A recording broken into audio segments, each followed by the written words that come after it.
Assalamualaikum dan salam sejahtera saya ucapkan kepada rakan-rakan dan juga pensyarah Dr. Marsita. Saya Nurul Hatijah binti Jalal, memegang nombor kad matriks BA19110582. Pada petang ini saya akan membentangkan tutorial bertajuk My Local State Sabah 2019 bagi daerah Kinabatangan. Saya memilih untuk menganalisis kualiti kehidupan dengan melihat kepada indikator sosial, iaitu keselamatan awam di Kinabatangan. Baiklah, seterusnya saya akan menerangkan sedikit sebanyak tentang daerah Kinabatangan. Daerah Kinabatangan merupakan salah satu daerah dan kawasan ketiga terbesar di Sandakan Sabah. Daerah Kinabatangan meliputi kawasan seluas 6,630 km persegi. Terdiri daripada pelbagai etnik, dan etnik yang terbesar menduduki daerah ini ialah orang sungai. Asal nama Kinabatangan dikenali sebagai Cina Batangan yang bermaksud sungai yang panjang. Daerah Kinabatangan terdiri daripada beberapa mukim, iaitu Sukau, Bukit Garam, Paris, Kinabatangan, Litang, Batu Putih, Tanjung Aru, Suan Lamba, Lubukan dan juga Mumiang. Bilangan penduduk adalah seramai 198.100 orang. Seterusnya warga negara terdiri daripada 22.1%, manakala bukan warga negara terdiri daripada 77.9%. Pendapatan isi rumah kasar bulanan bagi kelas penengah adalah sebanyak RM4.120, manakala bagi purata adalah RM5.128. Seterusnya beralih kepada konsep kualiti hidup. Yang pertama, menurut Bubols 1980, kualiti hidup adalah satu pernyataan umum yang merujuk kepada kesejahteraan atau ketidaksejahteraan masyarakat dalam persekitaran kehidupan mereka. Seterusnya, menurut Goldsmith 2005, kualiti hidup sebagai persepsi individu terhadap kepuasan ke atas sesuatu keadaan, persekitaran dan hubungan secara relatif dengan alternatif setia ada seperti keluarga, rakan, kerja, pendapatan, kejiranan dan tempat tinggal. Yang terakhir, menurut Kualiti Hidup Malaysia 1999, konsep kualiti hidup melibatkan perubahan dalam masyarakat dan sistem sosial daripada keadaan yang dianggap tidak memuaskan kepada keadaan yang lebih baik. Dengan demikian, kualiti hidup merangkumi bukan sahaja pembangunan ekonomi tetapi meliputi juga aspek lain seperti sosial, psikologi, kebudayaan, politik dan alam sekitar. Seterusnya beralih kepada konsep keselamatan awam. Keselamatan merupakan perihal selamat, kesejahteraan atau keamanan. Keselamatan juga bermaksud keadaan terlindung daripada masalah fizikal, sosial, kewangan, politik, perasaan, pekerjaan, psikologi, pelajaran dan perkara-perkara lain yang melibatkan kerosakan atau kejadian yang tidak diingini. Merujuk kepada konteks terlindung daripada sesuatu malapetaka atau kejadian yang berkaitan dengan kesihatan dan ekonomi. Menurut Walt 1979, pula berhujah bahawa keselamatan adalah matlamat utama di dalam dunia anarki di mana objektif seperti keamanan, keuntungan dan kuasa dapat dicapai bila mana negara dapat menjamin kelangsungan hidupnya.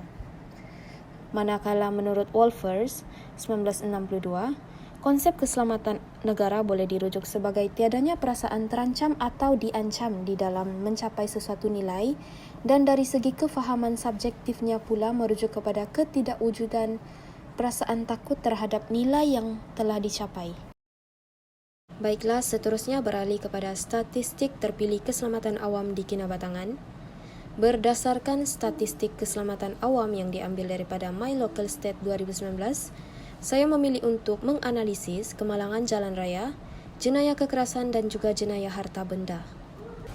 Berdasarkan data statistik keselamatan awam di Kinabatangan, bilangan ibu pejabat polis daerah menunjukkan jumlah yang kekal sejak 2017 sehingga 2019. Manakala, bilangan balai polis pula menunjukkan penambahan dari tahun 2017 sehingga 2019, iaitu sebanyak 1 balai polis. Bagi bilangan kemalangan jalan raya pula menunjukkan penurunan dari tahun 2017 di mana sebanyak 288 kes dicatatkan, menurun kepada 261 kes pada tahun 2018 dan menurun semula kepada 253 kes pada tahun 2019. Seterusnya, bagi bilangan kecederaan dan kematian yang disebabkan oleh kemalangan jalan raya menunjukkan penurunan dari tahun 2017, di mana pada tahun 2017 mencatatkan kes sebanyak 60, menurun kepada 32 kes pada tahun 2018 dan menurun semula kepada 21 kes pada tahun 2019. Beralih pula kepada jenayah kekerasan yang menunjukkan peningkatan dari tahun 2017 sehingga 2018, di mana 14 kes dicatatkan meningkat kepada 16 kes, namun menurun semula pada tahun 2019 iaitu kepada 12 kes. Akhir sekali, jenayah harta benda pula menunjukkan peningkatan dari tahun 2017 iaitu sebanyak 47 kes kepada 64 kes pada tahun 2018 dan meningkat kepada 65 kes pada tahun 2019. Seterusnya ialah tahap kualiti hidup berdasarkan aspek keselamatan awam di Kinabatangan. Berdasarkan statistik terpilih keselamatan awam di Kinabatangan menunjukkan tahap kualiti hidup penduduk di Kinabatangan belum mencapai tahap yang memuaskan kerana masih berlaku peningkatan jenayah, terutamanya jenayah harta benda. Sebagai contohnya, statistik di atas menunjukkan jenayah kekerasan dan jenayah harta benda masih mencatatkan peningkatan bagi tahun 2017 sehingga 2019 menurut My Local State Sabah 2019 daerah Kinabatangan. Oleh itu, dapat disimpulkan bahawa tahap kualiti hidup berdasarkan aspek keselamatan awam masih pada tahap yang sederhana dan belum cukup memuaskan untuk mencapai kualiti kehidupan yang sempurna. Selanjutnya ialah kerangka konseptual, iaitu kaitan keselamatan awam dengan kesejahteraan hidup. Kerangka konseptual yang dapat menjelaskan tahap kualiti hidup masyarakat di Kinabatangan adalah melalui konsep kesejahteraan. Konsep kesejahteraan ini terbahagi kepada 3, iaitu kesejahteraan fizikal, psikologi dan juga spiritual.